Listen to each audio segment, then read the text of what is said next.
nasa Belgium na po si Ruth ay maayos ang kanyang naging biyahe. Salamat sa mga panalangin ng mga kapatid at salamat sa pag-iingat ng Diyos. Salamat po sa Diyos. Protection kaya naman sa kanyang biyahe. Meron pa po? Bakit kami niyo? May mother. Hindi, iba naman sa Diyos. Salamat sa Diyos na sumasagot sa panalangin. Si David, ligtas na, amen. At ang bagyong Ferdy ay lumayo. So patuloy tayong magtiwala. Salamat po sa kapangyarihan ng Diyos. Siya po ang nagpapagaling at ang may command sa mga natural Meron pa po? Meron po ba nais magbahagi? Kayo ulit? Sige lang atay. May pahabol daw po. Habang nag-iisip din ang iba, salamat sa Panginoon sa leading kay Dong. Nag-volunteer na siya yung manguna sa aming Bible study kanina. Salamat sa excitement na ibinigay ng Diyos sa kanya sa pag-aaral ng kanyang salita. Amen. Meron pa po? Sige po. Salamat sa Panginoon at hindi lahat kami ay wala dito. Kasi buwan kami ng gabi. Basta ko sa bahay na walang paalam, pumunta ako dito. Iba na po sa sila. Salamat sa Panginoon kasi andito yung tatay kahit wala. Malakas. Dito, gumalo. Sana dumating sila. At alalayan ng Panginoon kasi wala dito. Amen. Meron pa po ba? Sige po. Nagpapasalamat ako sa Panginoon for His daily grace na meron siya sa atin. And for this past weeks, no, talagang every time na nagpipray ako, sabi ko, Lord, salamat sa never-ending, never-failing grace na meron ka. No, from magising sa umaga hanggang sa late na matapos sa trabaho, really God is good. And talagang, yun, patuloy niya, binabago yung life ko every day. No? And talagang siguro napakabuti. Talagang he-moving in mysterious way pero nagpo-provide pa rin siya sa lahat. Ayun. So God is good all the time. Thank you. Thank you po. Ayan, ang sarap po magpasalamat sa Panginoon, no? Ako po nagpapasalamat po ako sa Diyos dahil di niya po ako pinabayaan at dapat po si Aki po yung nakatayo sa inyong harap pero siya po ay nagkasakit at tinanong niya po ako kung pwede ko ba siyang salamin. So, kahit po na maiksi po yung oras ng paghahanda, naramdaman ko po yung paggabay ng Diyos. At ganun din nga po, si Ate Ruth ay safe. So, nagpapasalamat po ako dahil yun, hindi po tayo pinababayaan ng Diyos. At nakaka-bless rin po na mapakinggan po natin yung bawat isa na kung gaano kabuti ang ating Diyos at gumagalaw siya sa ating buhay. Kaya, ganun po, sama-sama po natin na ipagpasalamat ang kanyang kadakilaan at kung paano gumagalaw ang ating Diyos at wala siyang kapatay. Umabot po tayo lahat, umayo po tayo.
pangunguna po ni Lolo.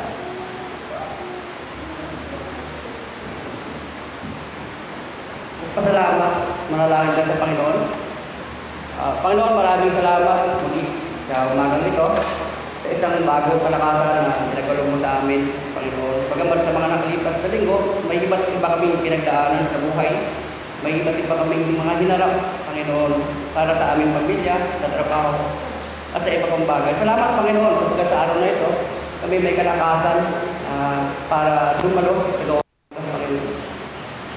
Salamat din, Panginoon, sa buhay ng aming mga pamilya, ng aming mga kaibigan, lalo-lalo na dito sa iglesia.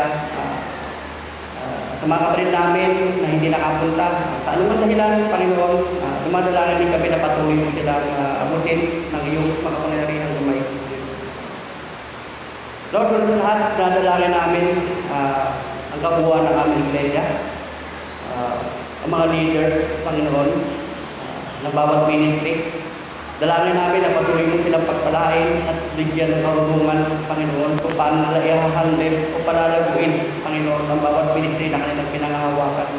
Sa lahat ng ministry na umiikot sa aming iglesia, Panginoon, ang dinadalangin namin, Lord, na hindi lang mag-improve ang mga leader, ang mga tagapanguna, kundi pati ang mga members, Panginoon.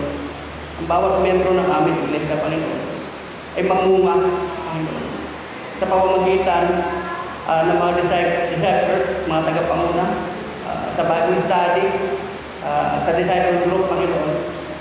Patuloy mong pagpalain, Panginoon, ang aming iglesia. Lalong-lalo na po, Panginoon, sa mga kapatid namin, Lord, na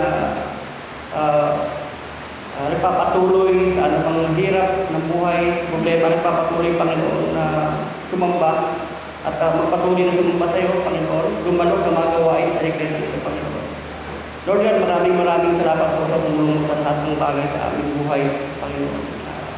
Sa aming mga pinagdadaanan, Panginoon, tunay na sa iyo lang kami humihingi ng lakas, Panginoon. Humihingi kami sa iyo, Panginoon, sa bawat araw, nakalakasan sa buhay namin pinagdadaanan, Panginoon. Kami ay tao lamang, kagaya ni Elijah.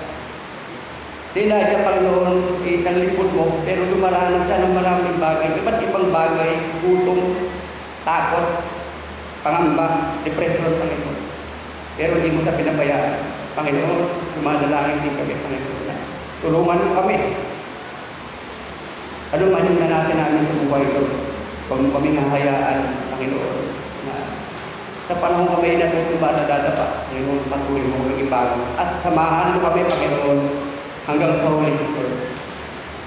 Ganun din, Panginoon, patuloy din namin dinadalangin, Lord, ang council ng aming iglesia, kung saan, Lord, pinamumunuan nila ang bawat desisyon para sa ikauulan ni gagaganda ng aming iglesia. Patuloy din sa pagbukin sa kanilang plano para sa agandahan ng aming iglesia, Panginoon. Sila po ang aming tagapanguna at sila po ay tinataas sa inyo, tinataas namin sa inyo, na patuloy mo silang bigyan ng karunungan, Panginoon.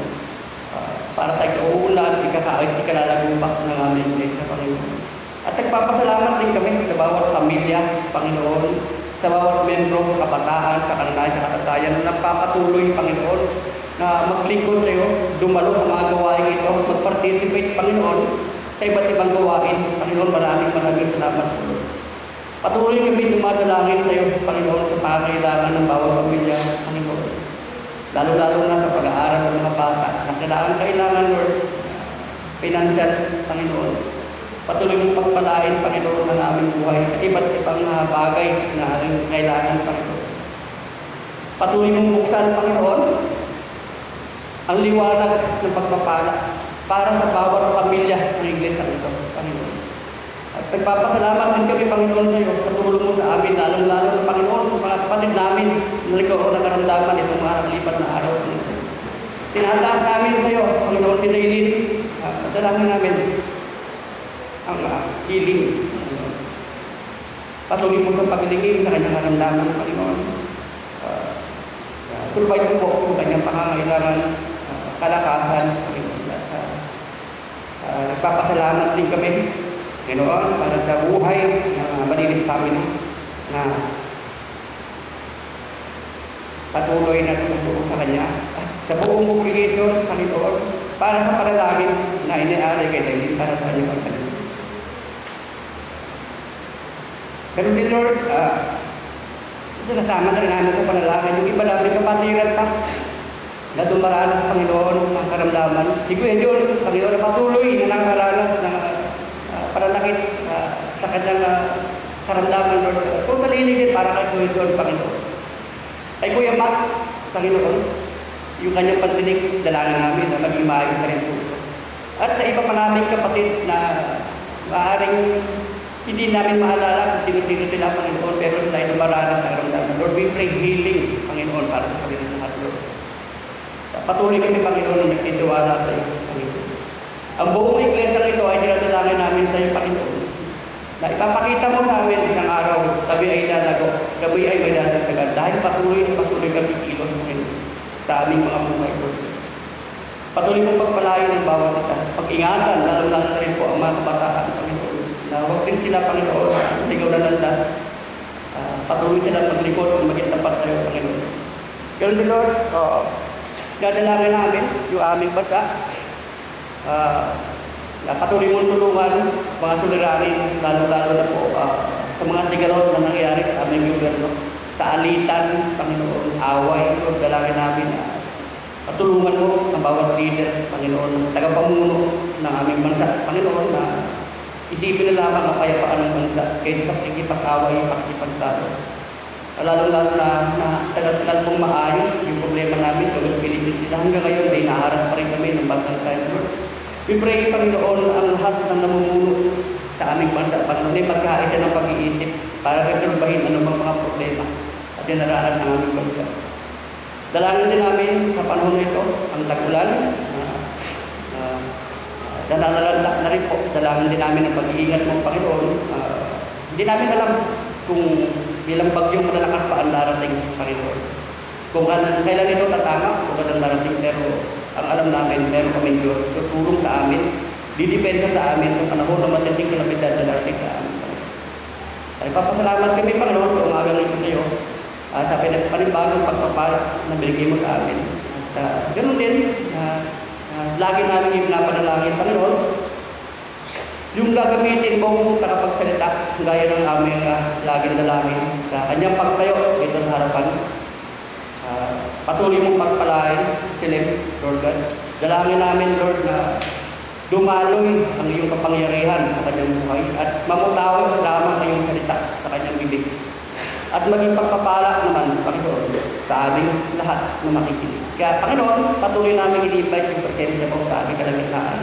Hanggang sa katapusan ng gawain namin ito, samahan mo kami at huwag mo kaming hahayaan, Panginoon.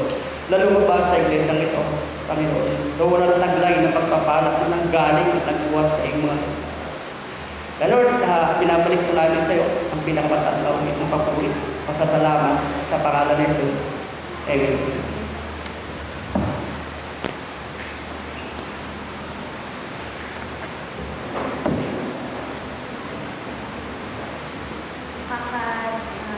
Tuwa po na magbahagi po tayo ng ating mga pasasalamat para sa ating mga ginawa natin na nakaraang linggo. Ang sarap lang din makita na ang Diyos ay bumikilos, hindi lang po sa buhay ng isa, hindi siya po ay bumikilos sa buhay natin lahat. At ang ganda din po na maaari po tayong manalangin, hindi lamang po para sa atin, kundi para rin po sa iba. Doon po natin nararamdaman yung pagmamahal ng Diyos. Siya po ay ang Diyos na bago tayo araw-araw, binibigyan tayo ng kalakasan, pinagpagaling tayo. Pero siya rin ang Diyos na tinatama tayo at nais niya tayo lumago sa pananampalataya. At inisip ko po, doon palagi ang ating Panginoon. Ang tanong, hinahayaan ba natin na ang Diyos magbago sa ating buhay? Na ang Diyos ang ating hari sa ating buhay? Kaya yun po, ganda pong mag-reflect, ganda lang din pong alalahanin kung binibigay ba natin ang lahat sa ating Diyos. At pinapalalaban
kami po ay nasa harap niyo ngayon. Nagpapakumbaba. Ihanda niyo po yung mga puso at isipan namin sa pagkinig ng inyong salita. At kami po, Panginoon, ay patuloy niyo nga po ipagbuklod-buklod sa ganito pong puso na handang makinig sa inyo. Ihanda niyo po ang inyong tagapagsalita. At naway kayo lamang po, Panginoon, ang pupulihan. Salita niyo lang po, Panginoon. Boses niyo lang po, Panginoon, ng aming Panginoon. Salamat po, Panginoon. Sa pangalan ni Jesus. Amen. Maaari lang po tayo po. At handa ka natin ang ating pusat isipan sa Panginoon.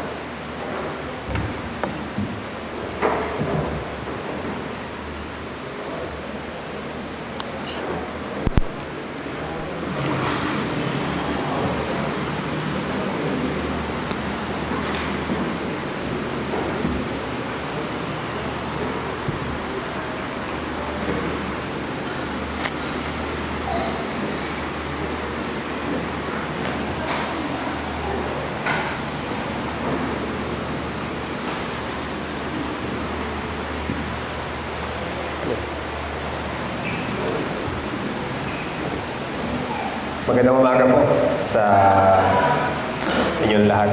No, kami rin po ay nagpapasalamat sa Diyos dahil natuloy si Nanay at si Hana, no, kahit may banta ng masamang panahon tapos may pagkakasakit. So kasama po namin ngayon si Nanay at si Hana. At may time kami mamaya na magkaroon ng mini reunion, no, sa side ni Nanay. Hindi ko po alam kung lahat ng tatay ganito. Pero si tatay mahilig tong gawin sa amin.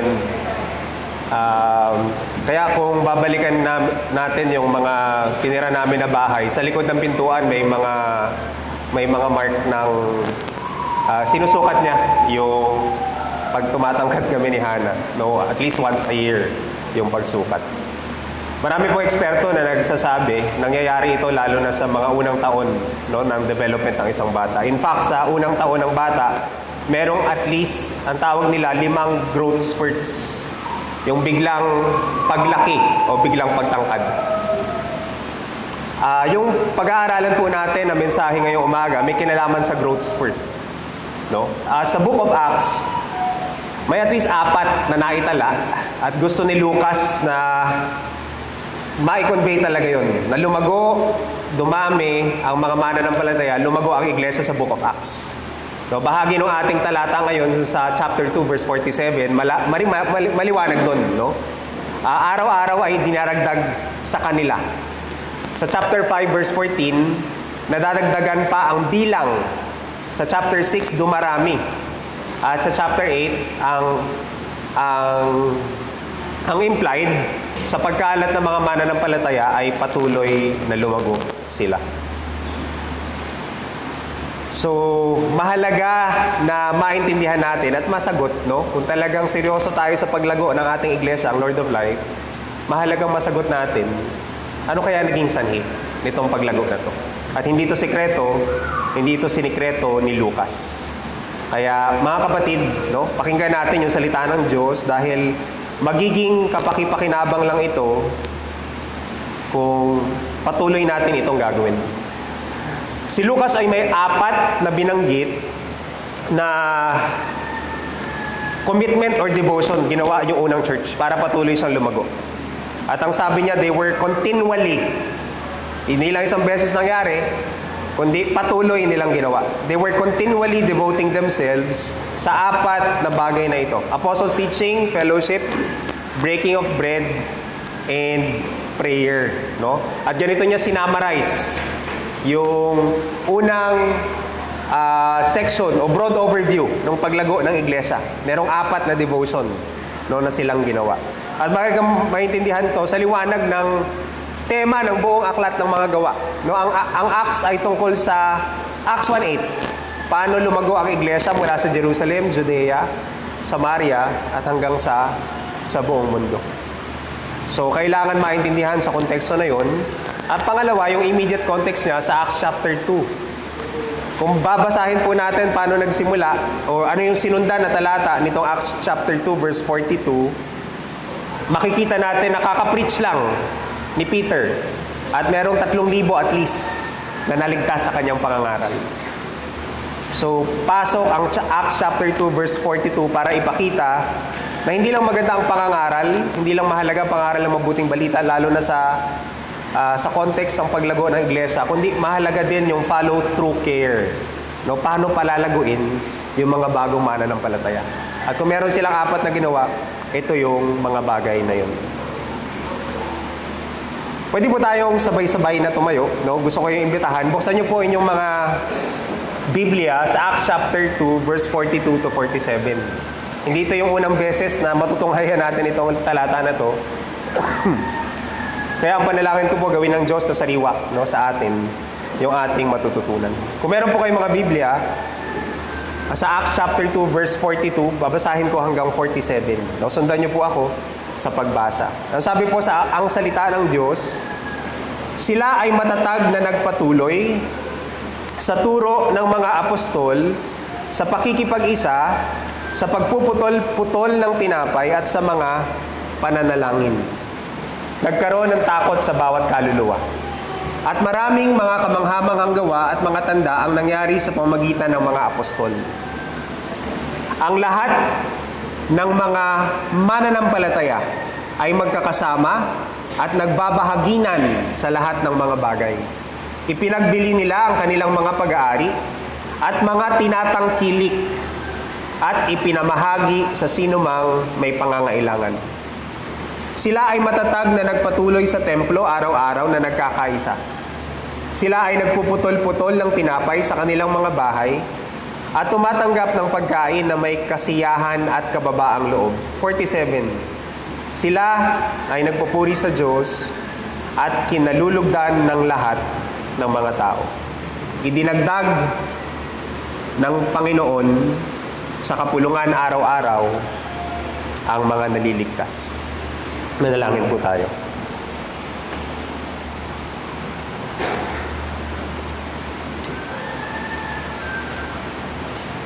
Ama, maraming pong salamat. May pagkakataon kaming muli na i-revisit itong talata na ito. At hindi lang ito yung unang beses na pag-aaralan namin ito, pero gawin mong sariwa sa amin, relevant sa aming sitwasyon bilang isang iglesia, yung mga katotohanan at prinsipyo na matututunan namin. Tulungan mo kami na sa dulo ng sermon na ito magkaroon ng firm conviction na pangalagaan itong 4 na bagay na ito na bahagi ng buhay iglesia. Ito po ang aming panalangin sa pangalan ni Jesus. Amen. Makakapuna po tayo. So meron pong 4 na devotion, no? At yun po yung titingnan natin. Pero bago yun, mahalaga maintindihan natin. Ang connotation ngayon ng devotion sa atin ay isang bagay na ginagawa natin mag-isa, no? Ang emphasis ng ating talata ngayong umaga na ito ay mga 4 na bagay na ginagawa ng mga mananampalataya na magkakasama. Hindi ito pwedeng gawin mag-isa. Yun yung maliwanag doon sa ating binasa. Ginawa nila to ng magkakasama at imposibleng gawin to ng mag-isa, no? Ano ibig sabihin ng word na ginamit? Devotion, or sa English translation, they were continually devoting. O sa ibang mga salin, ganito sinalin sa ESV tsaka sa Amplified, no? Continued steadfastly, continually, and faithfully devoting. So mabigat na salita yung mga ginamit, at may ang ibig sabihin, isang bagay na pinagpatuloy lang nilang gawin. At hindi lang pinagpatuloy. Kung sasalin natin sa Filipino, medyo negative, pero ito yung mga bagay na dahil sa tigas ng ulo nila, patuloy nilang ginagawa, no? Kaya ganun yung impact or force ng salita na ginamit. At merong 4 na devotion sa binasa natin: Apostles' teaching, fellowship, yung breaking ng bread, at prayer. No? At yung 4 na yon, merong mga katambal na mga talata sa mga susunod na passage. Kasi inelaborate ni Lucas, ano bang ibig sabihin ng Apostles' teaching, fellowship, breaking bread, at prayer. At yung mga katambal na talata na yon, makikita sa verse 43 hanggang 47. So, in-entitle ko po yung ating mensahe, 4 devotions to ensure church growth. So, tema natin, church growth. ang pinatopic natin, ayan yung mga devotions, no? Para masigurado na patuloy nalalago ang iglesia. Handa na po kayo? Ito po yung una, no? Una, lumago sila in God's Word and God's works. Hindi pwedeng paghiwalayin yung dalawang bagay na ito sa salaysay ni Lucas. Growth in God's Word and works. Ang sabi sa 42, naging masigasig sila sa pag-aaral ng mga itinuturo. Maliwanag yun ng mga apostol. Pero ang sabi sa 43, yung katambal na talata, maraming himala.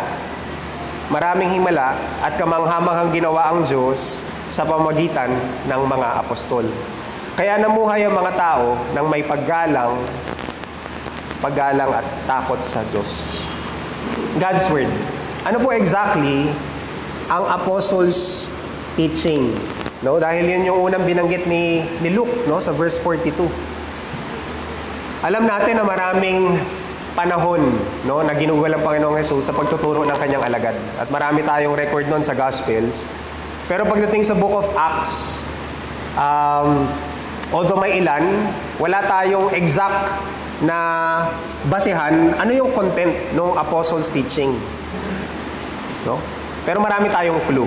No? Kung titingnan natin yung Luke 24, yung unang chapter ng Acts, yung preaching ni Peter sa Acts chapter 2, kahit yung address, yung sermon ni Philip, o yung witnessing ni Philip doon sa Ethiopian eunuch, magkakaroon tayo ng idea. No? Ano ba yung apostles' teaching?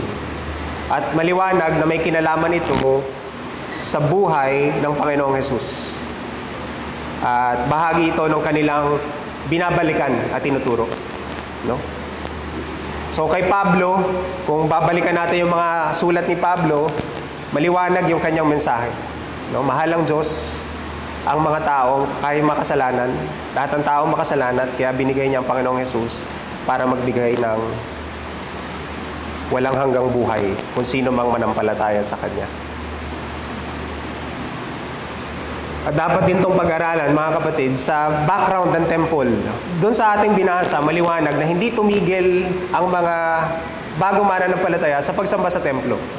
So yung araw-araw na ginagawa nila, hindi sila tumigil sa pagiging Hudyo dahil naging mananampalataya sila. Ibig sabihin, patuloy silang naging Hudyo. No? Patuloy silang na-offer ng sacrifices. Ang naging difference lang, ang isang naging distinctive nila ay yung pag-aaral ng mga tinuturo ng mga apostol. At sila lang yung nag-aaral ng banal na kasulatan na ini-interpret yung Bible sa liwanag ng katotohanan na naisakatuparan ng mga pangako ng Diyos sa pamamagitan ni Kristo. No? Yung mga kalaban nilang Hudyo ay hindi naniniwala na si Kristo, ayun. So, ano yung halimbawa ng turo ng apostles' teaching? Mapapakinggan natin to sa sulat ni Pablo sa 1 Corinthians 15. Ang sabi niya, sapagkat ibinigay ko sa inyo ang pinakamahalagang aral na ibinigay sa akin, na si Kristo ay namatay upang iligtas tayo sa ating mga kasalanan ayon sa kasulatan. Inilibing siya, ngunit muling nabuhay sa ikatlong araw ayon din sa kasulatan. Para kay Pablo, ito yung gospel, no, in a nutshell. Ito yung buod ng mabuting balita. At ito yung aral din na tinanggap niya. Ang sabi ni St. Augustine, for what is the gospel but the good news that God has given us, His Son? And what is the Son but the wisdom and power of God? And what is the wisdom of God but Christ? Ang sabi ni Martin Luther, Christ is the end of the law, the fulfillment of the prophets. So hindi natapos doon, no? Dahil ang katambal na talata, ang sabi ni Lucas, hindi lang basta nangaral ang mga apostol, kundi marami silang himala at kamanghamanghang ginawa. Maraming kamanghamanghang ginawa ang Diyos sa pamagitan nila. Kaya namuhay ang mga tao ng may paggalang at takot sa Diyos. No? Katambal na talata. Ibig sabihin, hindi pwedeng paghiwalayin yung pangangaral at sa English, itong signs and wonders na ginawa ng mga apostles. Ang una naging epekto nito ay may paggalang at takot sa Diyos. Yung mga tao sa paligid, yung nakaka-witness no early church o yung unang iglesia. Fear, a sense of awe, o reverential awe yung ginamit sa ibang mga translation. May paggalang at takot, no? So merong pagkamangha sa ginagawa ng Diyos sa pamagitan ng unang iglesia. Pero yung mga tao ay hindi basta-basta umaanib o sumasama sa kanila. Dahil maliwanag sa kanila, natutunghayan nila yung pagkilos ng Diyos sa kalagitnaan, no, ng mga mananampalatayang ito. Ang una ko po naalala ay yung takot na meron ng mga Jews kung babalikan nila yung kwento ni Moses. No? Alam nila na maraming kwento sa Old Testament na kapag nasa presensya ka ng Diyos ay may banta sa iyong buhay. Kasi marami namatay, pumipo lang sa Ark of the Covenant, pumasok ng hindi karapat-dapat, pero namatay sa presensya ng Diyos. So may maliwanag na pagkilala, no? Na kumikilos ang Diyos sa kanila. At hindi ko po alam sa inyo, pero sa kanilang kwento, sa salaysay ni Lucas, paano ka hindi matatakot, no? Sa Acts chapter 5, mababalitaan nila na mayroong mga mananampalataya na nagbenta ng ari-arian at inoffer sa mga apostol, pero a few minutes later, mamamatay sila, no? Ang sinasabi ko po si Ananias at si Sapphira, no? Dahil hindi sila naging tapat sa kanilang offering. At kasama doon yung pagpapagaling ni Peter, no? Sa isang lumpo sa temple na nasa Acts chapter 3. At inulit ito ni Lucas sa chapter 5. Ang sabi niya, maraming himala at kamanghamanghang ginawa ang mga apostol sa mga tao. Laging nagtitipon ang lahat ng mga mananampalataya sa balkonahe ni Solomon sa temple. Kahit na mataas ang pagtingin sa kanila ng mga tao, ang iba'y hindi nangahas na sumama sa kanila. Sa kabila nito, nadagdagan pa ang bilang ng mga lalaki at babaeng sumasampalataya sa Panginoon. Kita niyo po yung tension? Nadadagdagan sila ng bilang, pero marami ring hindi nangahas na sumama sa kanila. So may tension sa talata, no? Ibig sabihin, hindi lahat ng gustong sumama ay makangahas na sumama. Kasi alam nilang kumikilos ang Diyos sa kalagitnaan ng mga mananampalataya, no, ng unang iglesia. Ngayon, ano pong kaugnayan nito sa mga apostol? Bakit hindi pwedeng paghiwalayin ang pagtuturo sa mga himala na ginawa ng apostol? Mahalaga sa kanilang konteksto dahil sila yung unang iglesia, napatunayan nila yung kanilang turo. Ang isa sa main component ng kanilang pangangaral ay nabuhay na muli ang Panginoong Jesus, no? At ginamit ng Diyos yung mga signs and wonders para patutuhanan na sinasabi ng mga taong ito ay totoo, no? Tingnan nyo, sa pangalan ni Jesus, gumagaling yung mga lumpo. Nakakita yung mga bulag at napapalaya mula sa demonyo ang maraming tao. Tanong ng maraming Kristiyano ngayon, hindi ko alam kung tanong nyo rin, necessary pa ba, no? Na para patutuhanan yung ating tuturo, ay gumawa ng himala ang Diyos sa ating kalagitnaan. Hanggang ngayon, debate po yun ng maraming Christians. May nagsasabi na, hindi na necessary. Kasi naitatag na yung unang iglesia. May nagsasabi, na kumikilos pa rin ang Diyos sa mga hindi inaasahang paraan. Dahil ang kaloob ng Espiritu ay hindi pwedeng pigilan. Pwede niyang ibigay ito kahit kanino at pwede siyang kumilos sa mga hindi nating inaasahang bagay. Hindi ko po alam kung yung conviction nyo about this, no? Pero ang maliwanag, sa liwanag ng katotohanan na sinasabi ni Lucas, ang main objective at layunin, no? Kung gagawa man ng Diyos ng himala, ay ang pananampalataya sa dulo, no, ng isang tao na katunghay. So kung hindi matatranslate sa authentic faith o pananampalataya kay Kristo, ay hindi rin kapaki-pakinabang yung mga himala na matutunghayan. Ang sabi sa 4, bago po yun, merong rebuke si Jesus, no? Sa Matthew chapter 12. Ang sabi sa mga Pharisees, ang sabi ng mga Pharisees kay Jesus, rather, Guro, pakitaan nyo kami ng isang himalang magpapatunay na sugo nga kayo ng Diyos. Natatandaan nyo po yung kwento sa Matthew chapter 12? Sumagot si Jesus, kayong henerasyon ng masasama at hindi tapat sa Diyos, humihingi kayo ng himala, pero walang ipapakita sa inyo maliban sa himalang katulad ng nangyari kay Propeta Jonas. 12:40, kung paanong nasa tiyan ng dambuhalang isda si Jonas sa loob ng 3 araw at 3 gabi, ganoon din naman ang mangyayari sa akin. 3 araw at 3 gabi rin ako sa ilalim ng lupa. Sabi ni Jesus, yung ultimate sign, humihingi kayo ng himala. Ang ultimate sign na ibibigay ko lang sa inyo, dahil matigas yung puso nyo, matigas yung ulo nyo, ay yung aking pagkabuhay na muli. 3 araw akong mamamatay, pero pagkatapos nun, mabubuhay ako.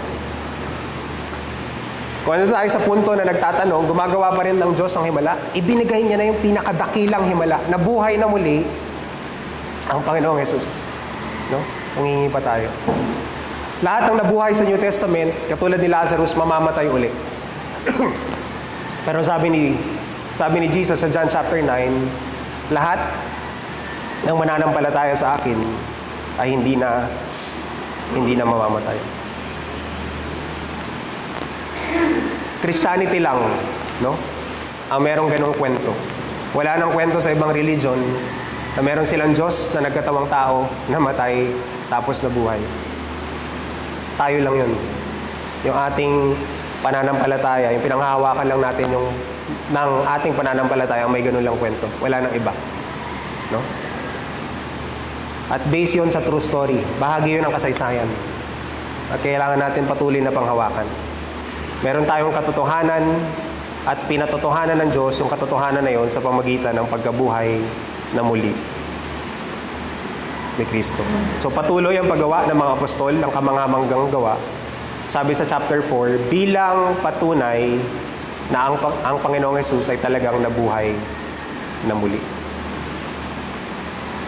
Be a disciple, make a disciple. Paano po natin to papagtibayin sa ating buhay, no, sa iglesia? Unang tanong na dapat nating sagutin, gaano kakalalim sa pagsunod sa salita ng Diyos? Kung meron ako i-recommend na application na kung hindi nyo pa ginagawa, ay planuhin nyo na basahin yung buong Biblia. No? Kung nabasa nyo na, basahin nyo ulit. Gumamit kayo ng resources na available, marami. No? Mga reading plan. Maganda yung devotional na ginagamit natin, yung daily bread, no, meron pa isang talata. Maganda yun sa nagsisimulang mananampalataya. Pero habang lumalago tayo, mahalaga na binabasa natin yung Biblia sa kabuuan nito. No? Matunghayan natin yung buong mensahe. At paulit-ulit dapat, hindi lang isang beses. At sa pagbasa natin, pagtunghay natin sa pangangaral, sa ating small group, dapat tinatanong natin ang banal na Espiritu, paano ko pwedeng sundin yung aking natutunan? Meron bang pangako na dapat panghawakan? Meron ba akong kasalanan na dapat ihingi ng tawad? Meron bang utos ang Diyos mula sa mga salita na ito? Mga kapatid, nasa panahon na tayo na hindi naniniwala basta ang mga tao sa sinasabi natin. No? Kaya ang mga mananampalataya, lalo na mula sa next generation, wala na silang tiwala sa church bilang isang institution. Marami silang natunghayan na mga leader ng iglesia na nahulog sa kasalanan. No? Para sa kanila, very passive ang church sa mga nangyayari sa lipunan. So, iniisip nila, ano pang relevant sa aking pananampalataya? Wala naman ang nakikitang nangyayaring pagbabago sa paligid ko. Pero kung meron tayong isang bagay na patuloy na dapat panghawakan, no? At hindi nila makakaila, ay hindi lang yung ating pinapangaral, kundi paano natin sinusunod yung ating pinapangaral. At dalawang magkaibang bagay yun. Kung isa kang discipler, ang tanong sa'yo, gaano kalalim sa pagsunod sa salita ng Diyos ang iyong mga dinidisciple? Ang sabi ni Jesus, teach them. Teach them to obey. Magkaiba yung teach them lang sa teach them to obey. Tinuturo mo ba sa iyong mga disciple paano sundin ang salita ng Diyos at maranasan yun sa kanilang buhay? Pag natapos yung Bible study, pagkatapos yung small group, tinatanong ba natin sila, paano mo in-apply yung natutunan mo sa iyong buhay. So mahalagang ituro sa kanila at may establish accountability sa paglago sa salita. At kung ginagawa mo na, mahalaga na ituro mo din sa kanila yung buong Biblia, no? Hindi lang pa isa-isang talata, muli, no? Kundi buong Biblia. Growth in God's Word and God's works. Ang pangalawa ay growth in sharing life together. Ang ginamit sa 42 sa English ay fellowship. At masyado nang gasgas yung salita ng fellowship. Na-water down na yung ibig sabihin sa panahon natin ng fellowship. Pero sa kanila malalim yung ibig sabihin. Sa atin ang fellowship ay programa sa simbahan. Youth fellowship, men's fellowship, ladies fellowship, couples fellowship. No? Ganun na lang yung ibig sabihin ng fellowship sa atin. Sa kanila, ang fellowship ay uri ng ugnayan. Yung lalim ng ugnayan, relationship na meron sila sa isa't isa. Ang sabi sa Tagalog, naging masigasig sila sa pagtitipon bilang magkakapatid. Yung emphasis dun sa salita na yun, bilang magkakapatid. At sabi ni Lucas, maganda ang pagsasamahan ng mga mananampalataya at pinag-isa nila ang kanilang mga ari-arian para makabahagi ang lahat. Tingnan niyo po kung paano translate ng ibang English translation. Gusto ko yun sa CEV. They were like family to each other. Para silang pamilya. Isa silang pamilya. At na-express yung pagiging pamilya na yun sa kanilang ginawa.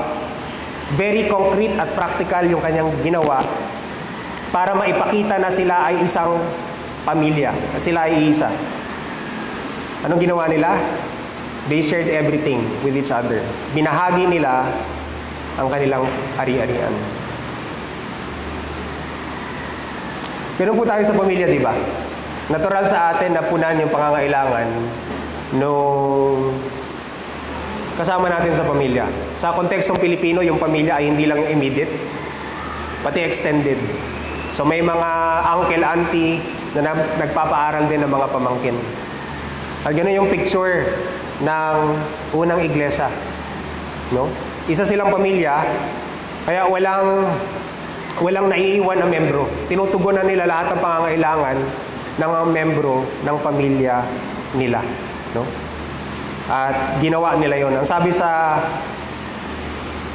The Message, they sold whatever they owned and pooled their resources so that each person's need was met. This is on top of yung sacrifices kasi nagbibigay pa rin sila ng tithes sa temple dahil mga Jews sila. Pero dahil sensitive sila sa pangangailangan ng iba, ng kanilang kapatid, ang ginagawa nila, binebenta nila yung kanilang ari-arian. At hinahati nila yon according sa kanilang pangangailangan. No? Ganoon nila pinakita yung pagiging isang pamilya. No, hindi po to communism, no, na may common property lahat. Pero ito ay act ng generosity dahil mahal nila at tunay sa kanila yung karanasan ng pag-ibig.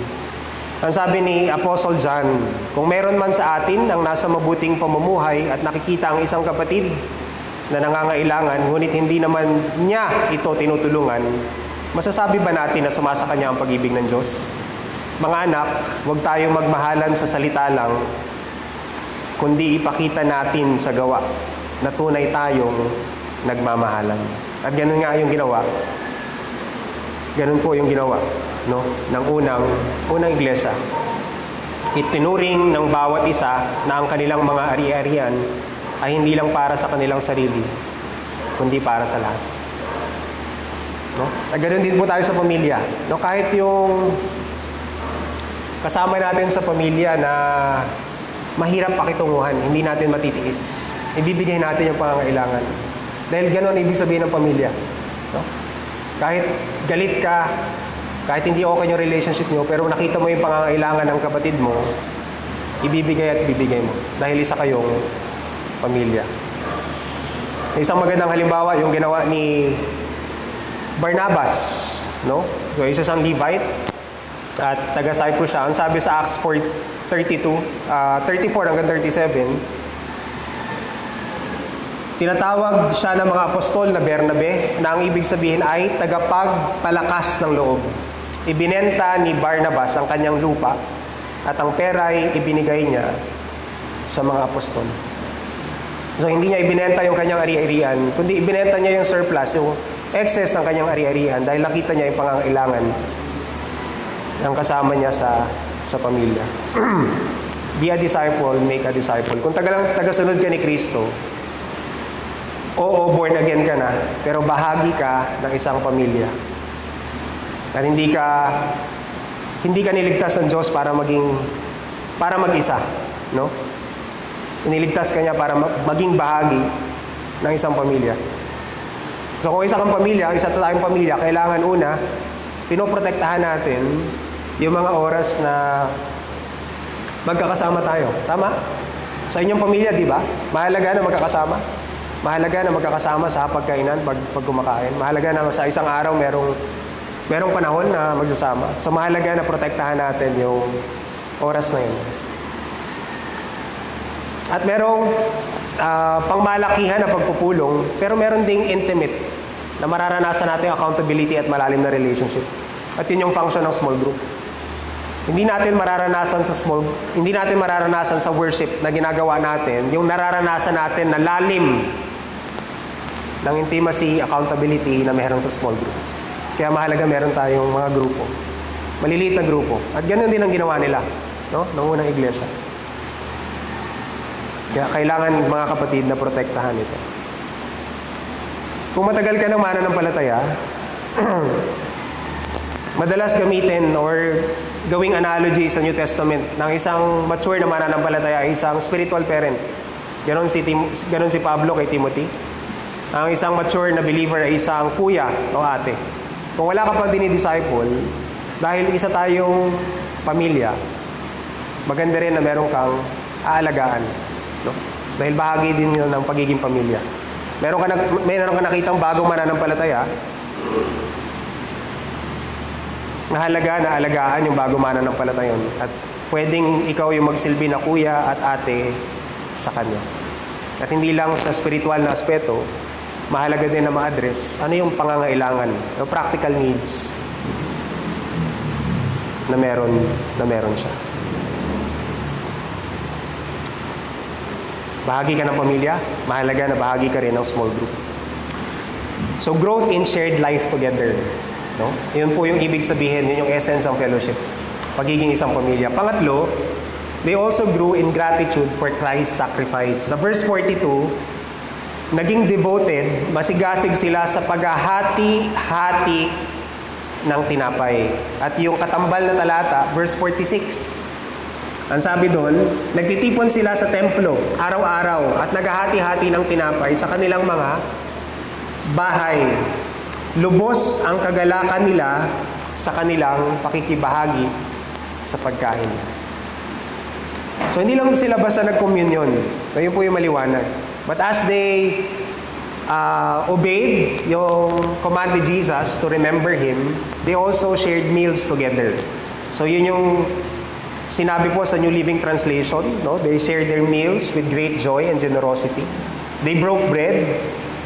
They ate together. Sa kanilang konteksto, hindi pwedeng paghiwalayin yun, yung dalawa na yun. Dahil ginawa ni Jesus yun, sa presensya ng kanyang mga alagad, at inutos niya yun sa konteksto ng isang hapagkainan, isang meal. No?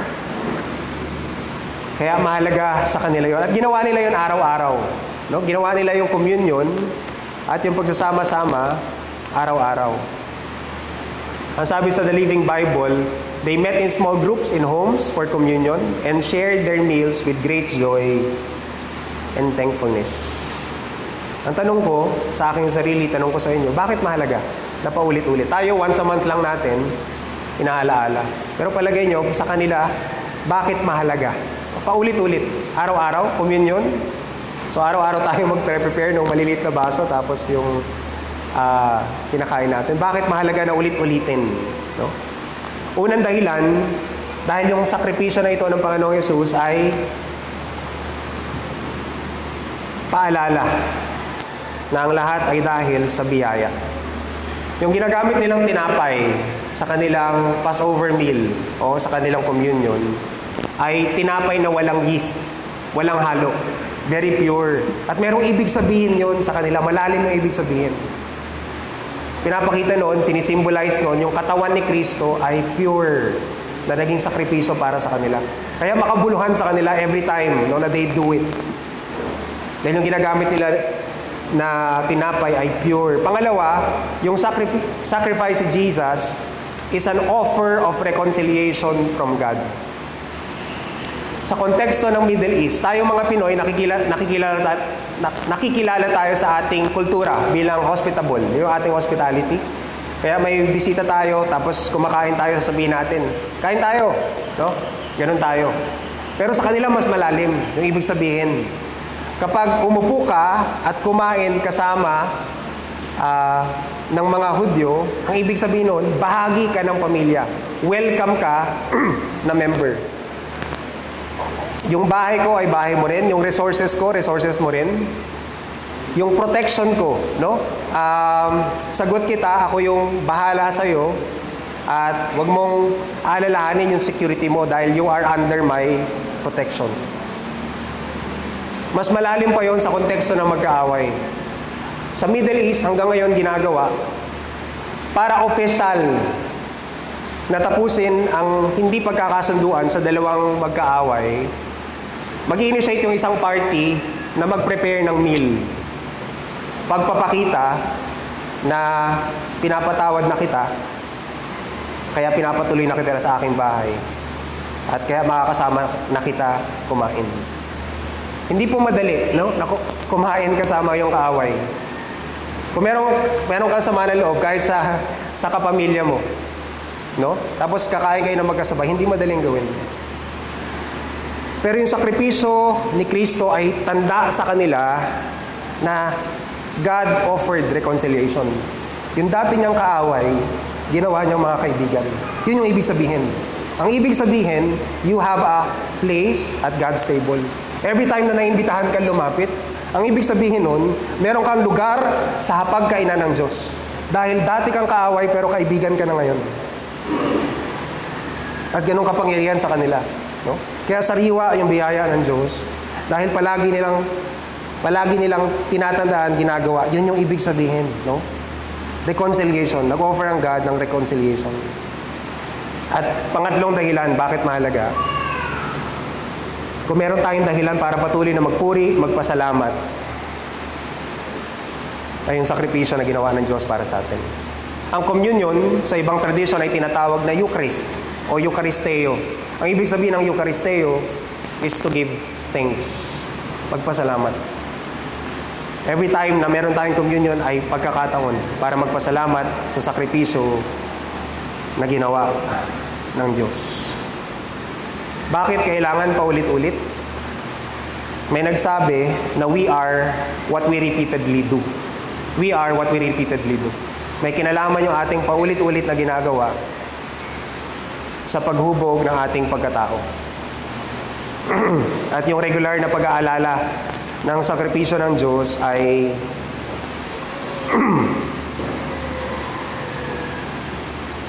dapat nating ipagpatuloy, no? Parang patuloy na manariwa sa atin yung biyaya na yun.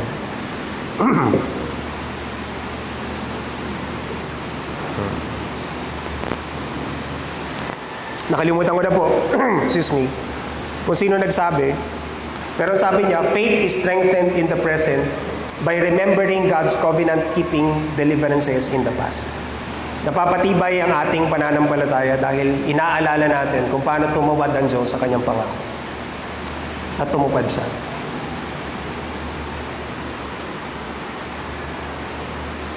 At yun yung unang ginawa ng Panginoong Jesus. Natatandaan niyo yung mga alagad? Walang natira sa kanila. Lahat sila ay tumalikod. Si Pedro, dinenay siya 3 times. Pero may nakasabay na alagad ng Panginoong Jesus sa Luke 24. At inimbitahan siya nila. Nang kakain na sila, ang sabi sa talata, kinuha ni Jesus ang tinapay at nagpasalamat sa Diyos. Pagkatapos, pinaghati-hati niya ito at ibinigay sa kanila. Be a disciple, no? Make a disciple. gaano natin kadalas inaalala at sineselebrate yung sakripisyo ng Panginoong Yesus. Paano natin i-apply ito? Paano natin gagawing sariwa? Ang sabi sa Colossians, let the message of Christ dwell among you richly as you teach and admonish one another with all wisdom. Paano? Ang sabi niya, hindi sa pamamagitan, hindi niya kasama yung pag-aaral, kasama yung pangangaral, teach and admonish. Pero ang sabi niya, through psalms, hymns, and songs, singing to God with gratitude in your hearts. Kung merong isang effective na paraan para i-preserve yung katotohanan ng biyaya ng Diyos sa ating buhay, yun yung awit, yung ating mga inaawit. No? Ako po sigurado, based sa aking karanasan, na after 2 to 3 days, mataas yung possibility makakalimutan ko yung aking sinermon, yung aking napakinggan na sermon. Pero kung meron tayo isang bagay katotohanan na patuloy na inaawit-awit sa church, hindi natin yung makakalimutan. Kaya malaki ang role ng ating mga Sunday school teachers na ini-instill sa bata pa lang yung mga katotohanan na to sa pamagitan ng awit. Magandang halimbawa yung inawit natin kanina, dakilang biyaya, tayo'y pinalaya mula sa bihag ng kasalanan. Kung seseryosohin mo yung mga katotohanan na yun, tapos nakaharap ka sa temptation, no? Malapit ka nang magalit, gusto mo mag-snap. No, alalahanin mo lang yung kanta. Dakilang biyaya, ako'y pinalaya mula sa bihag ng kasalanan. Hindi na ako yung dating lem, no? Meron akong kapangyarihan para hindi mag-snap, magalit, at gumawa ng masama. So, kailangan natin ibalik yon sa ating mga inaawit. Isa pang bagay na pwede natin gawin ay patuloy na ibahagi yung ating conversion testimony. Paano tayo niligtas ng Diyos? No? Ano yung mga circumstances, sino yung mga tao na ginamit niya para makakilala tayo sa Kanya. At kung merong isang effective tool para ibahagi natin yung ating pananampalataya, yun yung ating conversion. At pangatlo, be an ambassador of reconciliation. Meron ba sa church na hindi magkasundo? Tandaan natin, bilang isang pamilya, ay inimbitahan din tayo ng Diyos na magsalo-salo sa isang hapag-kainan. At ang intention niya ay sirain kung ano man yung naghahati-hati sa atin. At bilang disciple, dapat paulit-ulit natin yun tinuturo. Meron kang kagalit? Merong nakagawa ng masama sa'yo? Patawarin mo siya. Sabi ni Jesus, bago ka humarap sa kanyang panambahan, no? Mahalaga na patawarin mo siya. Dahil yun yung ginawa niya. Yun yung ginawa niya sa'yo.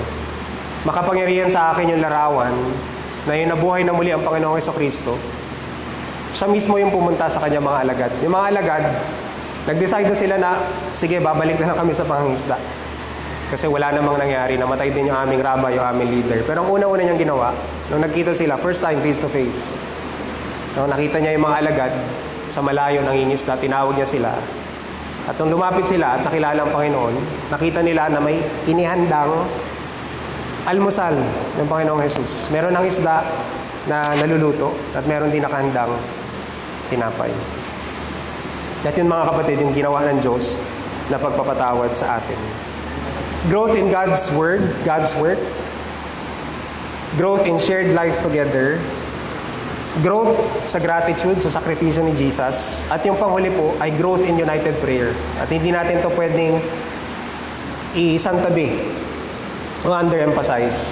Ang sabi, naging masigasig sila sa panalangin.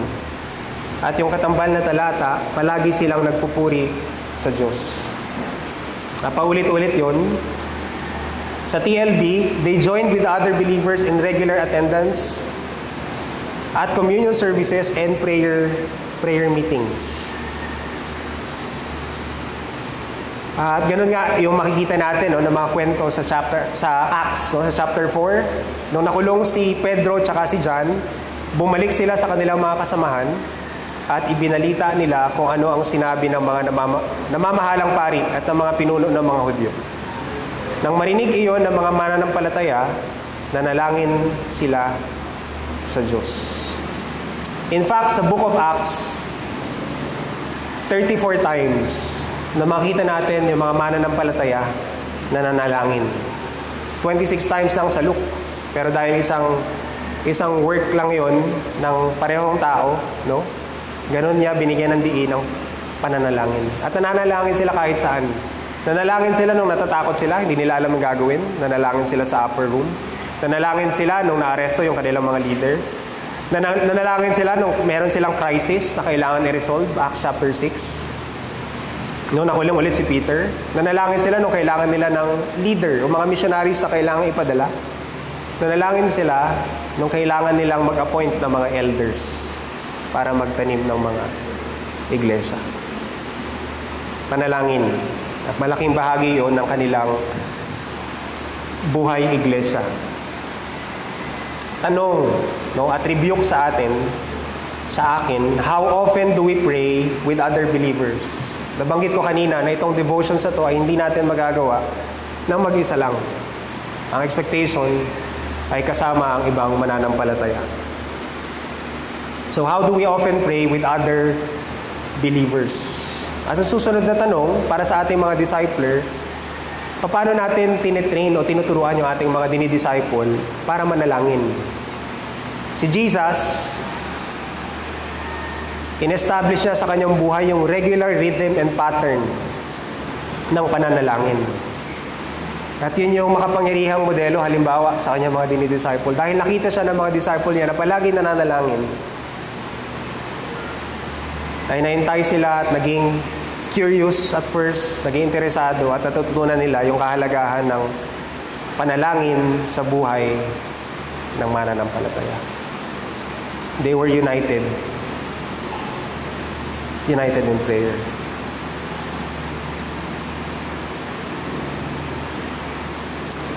Mga kapatid, kung seryoso tayo, no, tungkol sa paglago ng Lord of Life, nasa planning month tayo, tama?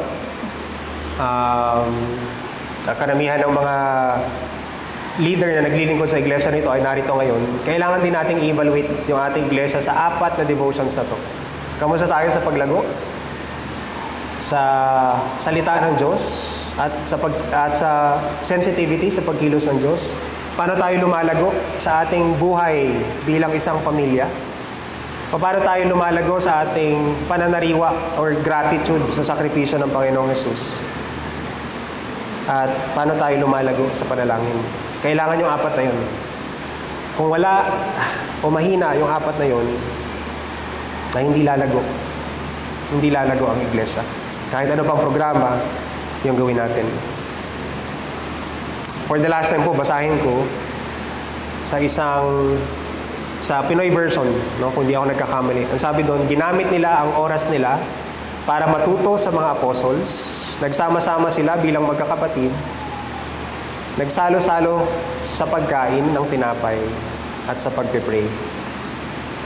At para sa kanila, yun yung essence ng pagiging isang iglesia. Manalangin po tayo.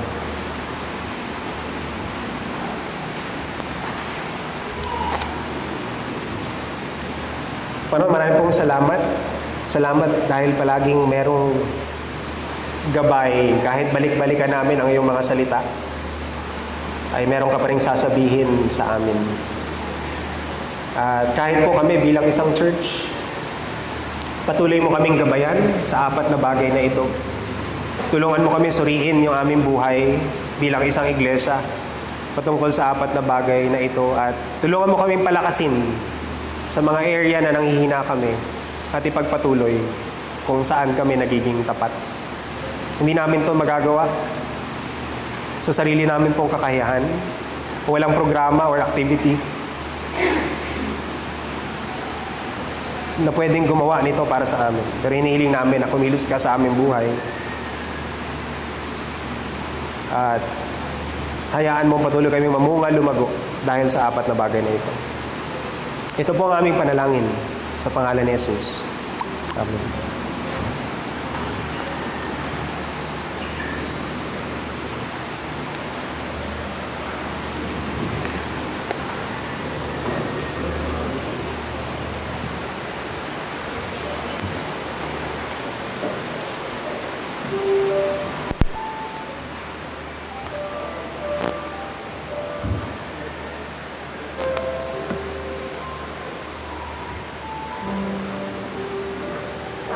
Nagbubuklod po sa atin ay ang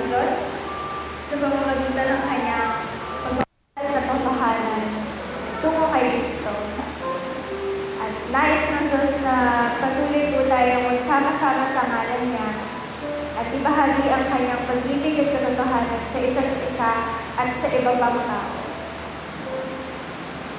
Sama-sama po tayong lumago. At lalamunan po tayo kapag tayo sa isang komunidad. At tayo yung katawan ng Kristo. Bilang tugon tayo ay tumayo, awitin po natin. Umawi po tayo.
sa Zoom ng 7 o'clock p.m. para sa ating online prayer meeting. Ating facilitators po nun ay sina Tita Dalton and Tita Nana Caballero. Sa darating po na linggo, 9:30 a.m. pa rin po ang ating worship service at ang ating worship leader ay si Riel. At ang ating preacher po ay si Tita June Cavate sa 2 Peter 1, 3-11, confirm your calling and election.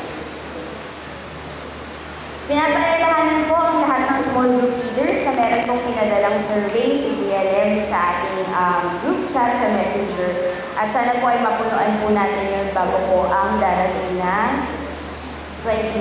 Opo. So sana po as soon as possible ay makasagot po tayo sa survey na ito. At kung hindi po natin maalala ang link, pwede po natin i-message lang si Kuya Len. So darating po ng September 21 from 8 a.m. to 5 p.m. ay meron din po tayong pre-annual planning and evaluation. So lahat po ng ministry coordinators, pati po ng council members ay inaasahan po na dumalo sa gawain po nito. Para naman po sa ating youth hangout, magkakaroon tayo ulit next week, September 22 at 1 p.m. sa Batasan. At ang ating topic po ay Studying God's Word. So sa lahat po ng youth na gustong dumalo ay makipag-coordinate lang po kay Ate Janina para po ma-figure out natin yung transpo papunta doon. Meron po tayong ilang nag-celebrate ng kanilang anniversaries and birthdays. Para po sa anniversary, si Tita Rap and si Tita Francis Aguila ay mag-anniversary na po sa September 17. Happy anniversary. 36 years.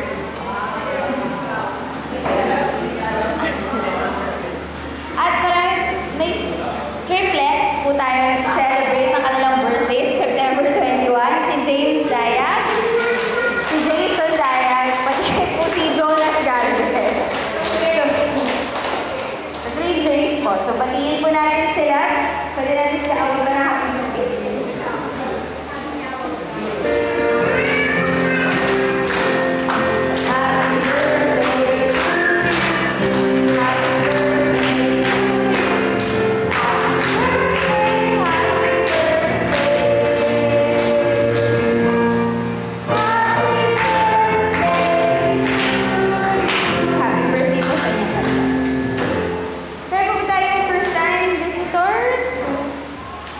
Kahit po wala, tayo po ay mapatiyan pa rin pagkatapos ng ating kanta.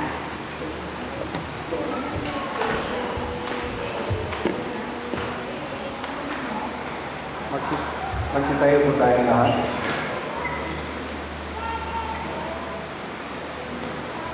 Salamat, Panginoon, sa inyong mensahe sa amin sa umaga nito. Nawaan yung salita minsan gumagabay sa amin sa araw-araw ay kumilos sa aming pamumuhay, Panginoon Diyos, saan man kami lugar, sa aming opisina, sa aming pamamahay, sa aming mga kapitbahay, Panginoon Diyos, upang makita kanila sa amin at kayo'y maluwalhati, Panginoon Diyos, sa pagkikilos, pananalita, pag-iisip, Panginoon Diyos.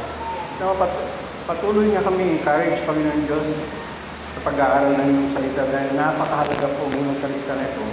Isang natututunan namin araw-araw at maisabuhay, Panginoon Diyos, sa aming gawain. Encourage us to attend Bible study, fellowship together, Panginoon, sa mga gawain sa iglesia, Panginoon Diyos. Mapaglingkuran ka, Panginoon Diyos, dahil kayo lubos na nagmahal sa amin, na makita rin nila kayo sa amin, Panginoon Diyos. Tanggapin po natin ang basbas ng Panginoon. Let the message of Christ dwell among you richly as you teach and admonish one another with all wisdom through psalms, hymns, and songs from the Spirit, singing to God with gratitude in your hearts. And whatever you do, whether in words or in deed, do it all in the name of the Lord Jesus, giving thanks to God the Father through Him. Amen. Manatili tayo ay para sa Lord.